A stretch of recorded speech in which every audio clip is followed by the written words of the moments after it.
Hi students, welcome back to English class. आज हम अपने टेंसेस को दोबारा से रिवाइज करेंगे। Grammar, tense forms. जैसा कि आप सब जानते हैं, there are 3 tenses: present tense, past tense and future tense. तो इस वीडियो में हम सिर्फ प्रेजेंट टेंस को करेंगे। प्रेजेंट टेंस के 4 पार्ट्स होते हैं: present indefinite tense, present continuous, present perfect and present perfect continuous. Present tense वर्तमान समय को बताता है, जहाँ पर आखिर में है वर्ड यूज़ होता है। जैसे कि अगर आप प्रेजेंट इंडेफिनिट की बात करो तो ता है, ती है, ते हैं से एंड होते हैं सेंटेंसेस। अगर प्रेजेंट कंटिन्यूअस की बात की जाए तो रहा है, रही है, रहे हैं। प्रेजेंट परफेक्ट में चुका है, चुके हैं, चुकी हैं। और प्रेजेंट परफेक्ट कंटिन्यूअस में आप कह सकते हैं समय दे रखा होता है कि इतने समय से बारिश हो रही है, जहाँ पर हम फॉर और सिंस का यूज़ करते हैं। Firstly come to present indefinite tense. Present tense का फर्स्ट पार्ट है ये। ता है, ती है और ते हैं से एंड होता है। जैसे कि वह खाता है, वह सोता है, वे जाते हैं, वह हंसती है, वे रोते हैं। लास्ट में ता है, ती है, ते हैं। यूजेस क्या हैं इस टेंस के, कहाँ कहाँ पर हम इसे यूज़ करते हैं? Present indefinite tense is used to things happening in the present. वो चीज़ें जो प्रेजेंट में हो रही हैं उनको दिखाने के लिए हम इसको यूज़ करते हैं। दूसरा, हैबिचुअल एक्शन को यूज़ करते एक्सप्रेस करने के लिए करते हैं। जैसे कि किसी की कोई आदत है, मान लो मैं सुबह जल्दी उठती हूँ। My servant gets up early in the morning, so it is a habit, habitual action हो गया। उसके बाद universal truth. Universal truth means वो सच जो हर जगह यूनिवर्सल है, वो चेंज नहीं हो सकता। जैसे कि sun rises in the east. अब ये सबको पता है कि सूरज जो है वो ईस्ट से निकलता है और इसमें कुछ चेंज नहीं हो सकता। तो this is universal truth. Express subordinate close. It express subordinate close it the principal clause in the future. Indefinite tense we use. See the example. If she prepares well for the exam, she will not fail. यहाँ पर present indefinite और future tense को mix करके इस sentence में हमने use किया है, जहाँ पर सबऑर्डिनेट क्लोज है और प्रिंसिपल क्लोज है। कुछ वर्ड्स होते हैं जो हम मोस्टली इस टेंस में यूज़ करते हैं। वो कौन कौन से हैं? Always, daily, generally, seldom, never, sometimes, every. ये वो वर्ड्स हैं जिनको हम प्रेजेंट इंडेफिनिट में यूज़ करते हैं। कुछ और एग्जांपल्स देख लीजिए आप और यूजेस देख लीजिए प्रेजेंट इंडेफिनिट के। हम इसको अगर एडवाइस दे रहे हैं किसी को, या किसी को वार्निंग दे रहे हैं या इंस्ट्रक्शन दे रहे हैं, तब भी हम प्रेजेंट इंडेफिनिट का यूज़ करते हैं। न्यूज़पेपर की हेडलाइंस में प्रेजेंट इंडेफिनिट टेंस का यूज़ होता है। कंडीशनल सेंटेंसेस में भी प्रेजेंट इंडेफिनिट का यूज़ होता है। अब इसके फॉर्मेट को देखो।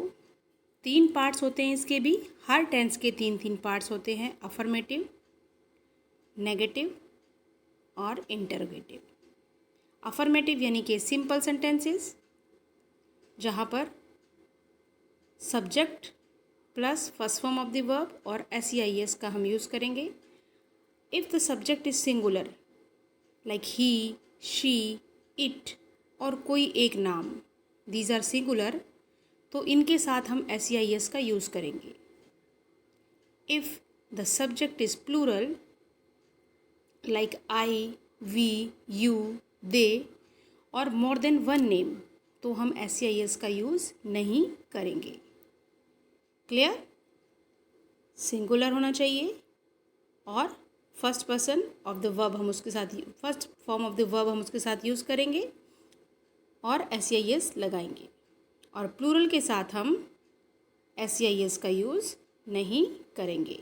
तो he, she, it, any name are singular and I, we, you and they are plural. Now come to negative sentences. यहाँ पर हम सब्जेक्ट प्लस में डू नॉट या डज नॉट का यूज़ करेंगे, first form of the verb and then object. Negative sentences में सीधे example, she does not play cricket. Do हम प्लूरल के साथ यूज़ करते हैं एंड डज हम सिंगुलर के साथ यूज़ करते हैं। सी, ही, शी, इट और कोई एक नाम होगा तो उसके साथ हम डज यूज़ करेंगे, और I, we, you, they होगा तो हम उसके साथ क्या यूज़ करेंगे, हम डू यूज़ करेंगे। जैसे कि यहाँ पर एग्जाम्पल में दिया हुआ है, I, we, you, they के साथ हम डू लिखेंगे। I do not play cricket, we do not play cricket, you do not play cricket. Just like that, he do not play cricket, she do not play cricket or football or any game. So do you like to see movies? Now come to interrogative sentences. Interrogative sentences में do या does आगे लग जाएगा, then subject, first form of the verb, then object. See the example. Does she like to see movies? She singular है तो इसके साथ does लगाया है। You plural है तो इसके साथ do लगाया है। WH फैमिली के वर्ड्स जो होंगे उनके साथ भी आप देखेंगे कि जो WH फैमिली वर्ड्स हैं, यानी कि what, when, where, WH family plus do या डज इसमें से लग जाएगा, plus subject plus first form of the verb then object. जैसे कि what do you do with the garbage, what does she do with the garbage. Come to next one. Example देखो, solve example हैं ये आपके लिए। First one, she dash to her office with a friend, she goes to office with a friend. Next, why you dash like, then why do you like movies? My friend visits, he, here he is singular, so his parents dash plan a trip abroad every 6 months. These are the examples. You can see the answers also. Now come to next one, present continuous tense. Present continuous tense में आखिर में रहा है, रही है, रहे हैं word से ये एंड होता है, जहाँ पर काम चल रहा होता है, कंटिन्यू है। इसके यूजेस देख लीजिए। प्रेजेंट कंटिन्यूस टेंस के uses, it is use to express an activity happening at the time of speaking. जिस टाइम बोला जा रहा है उस टाइम कोई काम हो रहा है तो उसको बताने के लिए हम इसका यूज़ करते हैं। It is use to express an activity, it is used to express an activity happening around now but not necessarily. इसमें is MR का हम यूज़ करते हैं, और सब्जेक्ट अफर्मेटिव में subject plus is MR plus first form of the verb plus ING and then object. Affirmative sentences यानी कि simple sentences, subject plus is MR, first form of the verb, ING, then object. See the examples. She is eating breakfast. I am eating breakfast. I के साथ हमेशा am use करेंगे, और singular he, she, it, any name उसके साथ हम is का use करेंगे, और you, we, they और more than one name उसके साथ हम आर का यूज़ करेंगे। नेगेटिव सेंटेंसेस में subject is am are, first form of the verb ING, then object और नॉट यूज़ करेंगे. See the examples. I am not hitting the ball. He is not hitting the ball. They are not hitting the ball. So plural के साथ are, singular के साथ is. Interrogative sentences में is am are आगे लग जाएगा, then subject, first form of the verb ING and object और last में question mark. See the examples. Are you planning a visit to Agra? Is she planning a visit to Agra? Am I planning a visit to Agra? कुछ solve examples हैं आपके लिए, इन्हें देख लीजिए. The CAs dash make a lot of money these days. CAs plural है तो are making money these days. Second, why dash he not help you. Here be is here. B दे रखा है यहाँ पर. बी का मतलब क्या है? यहाँ बी का मतलब है कि आपको बी वर्ब यूज़ करनी है. और बी वर्ब कौन सी होती हैं? Is am are, was were और बी और बीन.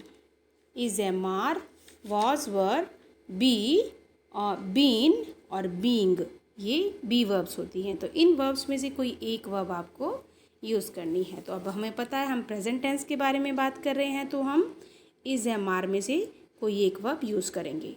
तो why is he not planning. Okay, why is he not planning will come.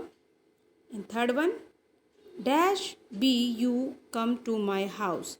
Again be दे रखा है यहाँ पर, फिर हमें बी वर्ब यूज़ करनी है और सब्जेक्ट क्या है? यू है. तो यू के अकॉर्डिंग आर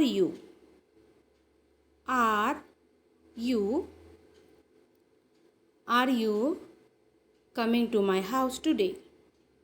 उसके बाद fourth, the band is all the old. The band is playing, play दे रखा है, ING लग जाएगा. The band is playing all old songs. उसके बाद his parents are visiting him today evening. Sixth one, Vijay is behaving. Sixth का answer is behaving. By ignoring the traffic signal they are breaking. Here are breaking is the answer. Answers नीचे सारे मैंने लिखे हुए हैं, आप देख सकते हैं. उसके बाद नेक्स्ट टेंस पर आते हैं. ये है present perfect tense. Present perfect tense वो टेंस होता है जहाँ पर काम हो चुका होता है. चुका है, चुकी है, चुके हैं लास्ट में आता है. जैसे कि वह खाना खा चुका है. Present perfect. इसके यूजेस क्या क्या हैं? Express an action recently completed, it is used with just. जहाँ पर उस काम के बारे में बात की गई हो जो जस्ट अभी किया गया है, जो बस अभी रिसेंटली उसने कोई काम ख़त्म किया है, उसके बारे में बात कर रहे हो, तब प्रेजेंट परफेक्ट का हम यूज़ करेंगे. दूसरा, describe an action which begin in the past and continues up to the work now. Up to now. See the example. I have not slept since evening. मैं सोया नहीं हूँ कब से? इवनिंग, शाम से ही मैं जो है सोया नहीं हूँ. तो ये एक ऐसे एक्शन को बता रहा है that finished just a short while ago. D, describe a past action which is important for its effect in the present and do not in itself. Example, I have stopped smoking. और दूसरा, describe connection of present with the distant past. अभी ख़त्म होने वाला जो past अभी पास में ही था, उसका कनेक्शन प्रेजेंट से करता है. जैसे कि I have heard that theatre has been closed. मैंने सुना है कि थिएटर्स अब बंद हो गए हैं. Hence I can not go there. ताकि मतलब वो जा नहीं सकता, वो बंद हो चुके हैं. So these are the uses of present perfect. अब इसका फॉर्मेट को देख लेते हैं. सेम अफर्मेटिव सेंटेंसेस, नेगेटिव और इंटरोगेटिव. तो अफर्मेटिव सेंटेंसेस यानी कि सिंपल सेंटेंसेस, यहाँ पर सब्जेक्ट प्लस हैज़ या have plus third form of the verb plus object. Singular के साथ हम हैज़ का यूज़ करेंगे और प्लूरल के साथ हम हैव का यूज़ करेंगे। See you have bought the umbrella. I we you they ये सब क्या है, प्लूरल हैं, इनके साथ में क्या आएगा, हैव आएगा। और ही शी इट या कोई नाम वो क्या है, सिंगुलर हैं और इनके साथ में क्या आएगा, हैज़ आएगा। Okay, she has bought the umbrella. तो subject plus third form of the has have plus third form of the verb plus object. Now in negative sentences, negative sentences में सिर्फ नॉट आ जाएगा, बाकी सेम रहेगा। देखिए, has have subject, has have not third form of the verb and then object. See the example. They have not booked the tickets yet. It is booked, so they have not booked the tickets yet. Or she has not booked the tickets yet. Interrogative sentences, has have पहले आ जाएगा, subject third form of the verb and then object, last में question mark. See have they caught the thief, has she caught the thief. So these are the examples and format of present perfect tense. Now come to next one, see the examples. Solve examples हैं ये, answers नीचे लिखे हुए हैं, आप देख सकते हैं साथ में। The cat drink all the milk. अब आपको पता है third form of the verb use करनी है, और सिंगुलर है तो हैज़ और प्लूरल है तो क्या यूज़ करना है, हैव यूज़ करना है। The cat has drunk all the milk. They have not arrived. She has not qualified. We have not seen the movie. I have thought my brother has not seen. The teacher has entered, because teacher is singular. And third form of the verb, enter, entered. Rajiv singular has not or has stopped learning piano. It is your example. Now come to next one, present perfect continuous. This is the last tense of present tense, present perfect continuous tense. Uses क्या क्या है इसके? Present perfect continuous tense is used to express an action that began in the past and has been in progress till the time of speaking. यानी कि वो काम जो हमने पीछे पास्ट में किया हो और लेकिन वो अब भी चल रहा हो, हम बोल रहे हैं अब भी वो काम हो रहा है। जैसे कि वह पिछले 2 घंटे से पढ़ाई कर रही है, यानी 2 घंटे पहले उसने पढ़ाई शुरू की थी और वो अब भी पढ़ रही है। तो ये हो गया प्रेजेंट परफेक्ट कंटिन्यूअस। यहाँ पर हम फॉर या सिंस को यूज़ करते हैं, सिंस और फॉर यूज़ करते हैं। कहाँ कहाँ पर यूज़ होगा सिंस और फॉर का, ये देख लीजिए। Since suggest the point of time, since suggest the point of time and for suggest the period of time. ठीक है, सिंस आपका पॉइंट ऑफ टाइम को बताता है और फॉर जो है वो पीरियड ऑफ टाइम को बताता है। Clear?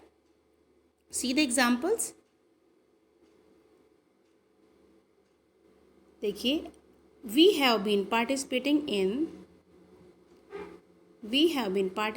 In the play for 3 years. Ramesh has been watching TV. He has stopped watching now, but he has been watching TV. So this is present perfect continuous. Now come to the next format of this tense. Again, affirmative, negative, interrogative. Come to the first one, affirmative. Subject has have plus been will come. Has have, has with singular and have with plural. Then been, first form of the verb, ing, then since or for, and then object. This is the format of present perfect continuous affirmative sentences. जहाँ भी continuous आएगा आप ये चीज़ याद रखिए, वहाँ हमेशा ing ज़रूर आएगा. ठीक है, first form of the verb और ing ज़रूर आएगा. तो ये प्रेजेंट परफेक्ट कंटिन्यूस है, तो इसमें भी subject first form of the verb और ing आएगी ही आएगी. तो subject plus has have, first form of the verb, been, after been first form of the verb, ing, since और for, then object. See the example. Your father has been looking for you for 2 hours. तुम्हारे पापा तुम्हें 2 घंटे से ढूंढ रहे हैं. They have been looking for you for 2 hours. वे तुम्हें 2 घंटे से ढूंढ रहे थे. तो ये आपका हो गया सिंपल सेंटेंसेस. नाउ नेगेटिव में क्या होगा, बस नॉट लग जाएगा, सेम फॉर्मेट रहेगा. Subject has have plus not plus been, first form of the verb ing, since और for, plus time. Also time वहाँ भी था, टाइम जो भी होगा आपका सिंस और फॉर के बाद वो टाइम भी आप लगाएंगे और फिर उसके बाद ऑब्जेक्ट आपका आ जाएगा. See the example. The gardener has not been watering the plants for 2 hours. Now interrogative sentences. Has have will come in the starting. Subject been, first form of the verb ing, object question mark. See the examples. Has the grandfather not been taking his medicines? grandfather singular है तो has starting में आ गया. और WH family की अगर हम बात करेंगे तो स्टार्टिंग में आएंगे. WH फैमिली वाले वर्ड्स स्टार्टिंग में आएंगे, फिर हैज़ हैव, फिर सब्जेक्ट, फिर been, first form of the verb ing, then object plus question mark. See the example. What has been happening in the office. See the examples now. Fill in the blanks with the correct form of the verb given in the brackets. Answers are here below. You see, fill in the blanks. It has been raining since morning. We have been waiting for Rajiv. Sheetal has been practicing badminton for 3 hours. This statue has been lying here for ages. Parul has been talking to on the phone for almost 1 hour. So these are the examples of your present perfect continuous tense. I hope अब आपका revision हो गया होगा. सिर्फ present tense आज हम इसमें किया है हमने. इसके बाद पास्ट टेंस हम दूसरी वीडियो में करेंगे. So that's it for today students. Bye for now. Have a nice day.